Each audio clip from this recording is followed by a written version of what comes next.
6:19 Storm Tracker weather for tonight. Still a chance of scattered showers. It's going to be cool. 43 for tomorrow. Cloudy, cooler, scattered light showers still possible on the high of 61. 66 now, 700 WLW.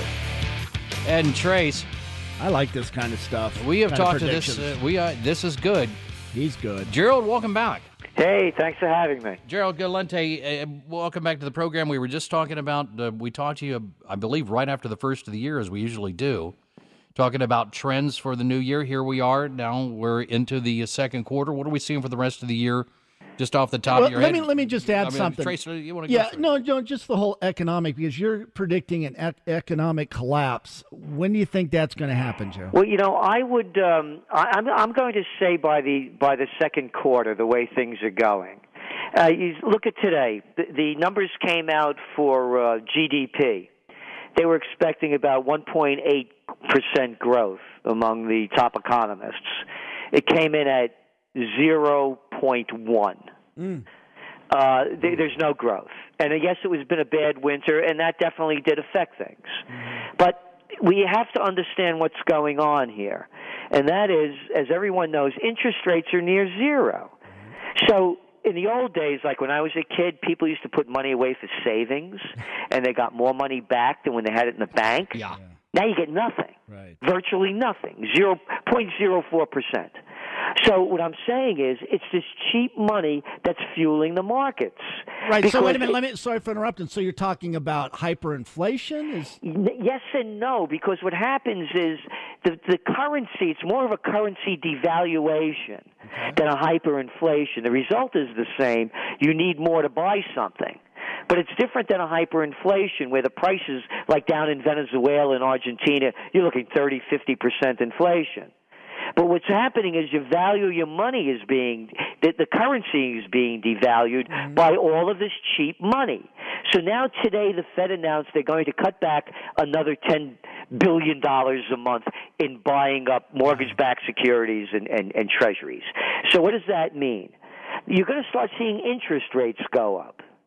When interest rates go up, the economy goes down. You look at the last numbers that came out for new mortgage applications. It was at 14-year lows. That's because the mortgage rate went up 100 basis points from the very lows. So what I'm saying is when interest rates go up, this economy goes down. It's only been supported by these record low interest rates. But, Joe, let me correct you on something, because we've had you on a couple times. First of all, I love your work. But I got to be honest here now. We had you on 2013, and you were talking about an economic collapse. Yes, and the reason what happens is they come up with these schemes undreamed of. You don't know that they're going to make up a thing called quantitative easing and dump all this dough in. You go back. Who would have there's no capitalism in this country. Call it what it is. And you heard the words come out of Henry Paulson's mouth, the Treasury Secretary of the Bush. Too big to fail. What are you talking about, too big to fail? Your station doesn't make it. My business doesn't make it. Jack, you're out of business. No. We're going to bail out the big guys. Here's the plan. So we don't know that these things are going to happen. So we're looking at it as metrics the way they stand. Here, you know what they're going to do in the European Central Bank? They're coming up with negative interest rates. But, Joe, what do you do? Okay, so there's an economic collapse. Do you buy gold? Do you move to Puerto Rico? Do you invest in strip bars? What the heck are you supposed to do? Strip bars.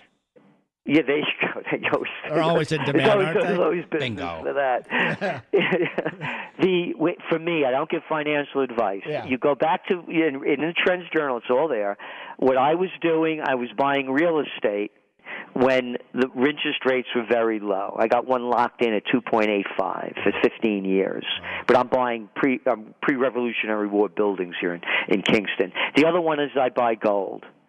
And here's the deal with gold. Right now, demand for physical gold is at all-time highs. China has now become the biggest buyer of gold beyond India. And then you have the paper markets.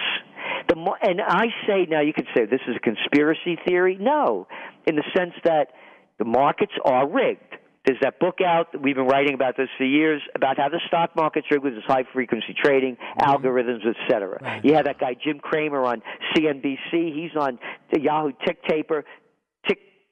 whatever it is. Well, Gerald, you know what? That was the thing that was on 60 Minutes a few weeks back, correct? Exactly. Yeah. So you know the markets are rigged. You know the LIBOR rate. That's the interest rates. Mm-hmm. It's not a conspiracy theory. It's a fact. They caught them rigging the markets at a tune of $700 trillion. It's rigged. We know that the Forex, that's the currency markets are traded each day, $5.3 trillion a day. They're rigged. So what I'm saying is they're keeping the price of gold down so that they can keep these interest rates at all-time lows to keep the Ponzi scheme going. So that's why the hardest thing in trend forecasting is timing. You don't know what's going on behind the scenes, and there are the wild cards. But here's the deal. It's like what you said to one of the callers. Do you ever eat good food? Guess what? If you eat a lot of crap all the time, and you smoke and you drink too much, Jack, you're dead. So what we're saying is the same thing to this economy. They're feeding it too much cheap crap, and at some time it's going to crap out. As far as politics, do you see any wars on the horizon? What's going to happen in Russia? Yeah, how's the Russia thing going to play out? Again, you look back at the last TrendsJournal, the winter edition, that we had the front cover was Ukraine, and we said that there would be a civil war there. This is when it just broke out. What people need to get in their heads is you don't fight the Russians. I mean, after all, if Napoleon couldn't pull it off, if Hitler couldn't pull it off, you think Obama, Hollande, Cameron are going to pull it off? These are the Russians. They'll eat sunflower seeds until the last person is dead, and they'll fight you. You don't start a war with the Russians. And again, here's what I suggest everyone do to keep an open mind. I don't tell anybody what to believe. The motto of the TrendsJournal is think for yourself.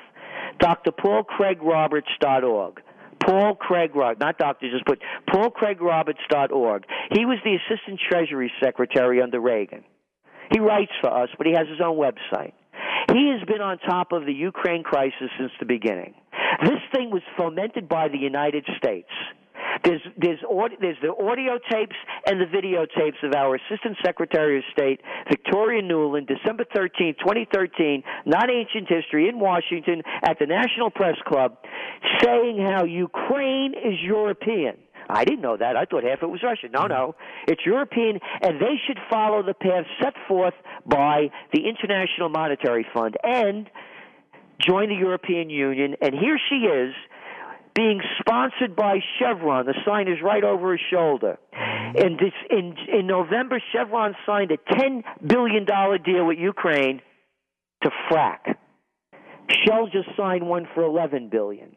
Then you go and listen to the Victoria Nuland, Jeffrey Pyatt. He is our ambassador to the United States. They picked up, they tapped into their phones, and there they are talking about how to overthrow the Yanukovych government and put in this guy Yats that they got in there now. I hate to interrupt you, but do you ever make any predictions or trends as far as entertainment? Because I think Lindsay Lohan's... Entertainment is the biggest opportunity now. Don't you think Lindsay Lohan's going to get back with that one girl that she dated? And I think Oprah's going to get fat again. Did they find a plane yet? Hey, Gerald, we're right up. We have to go, and it's always a pleasure. I mean, let's do this again in the next week or two and talk all about it, man. We can nail it all. Yeah. If people want to find out more about what you do, where should they go? Okay.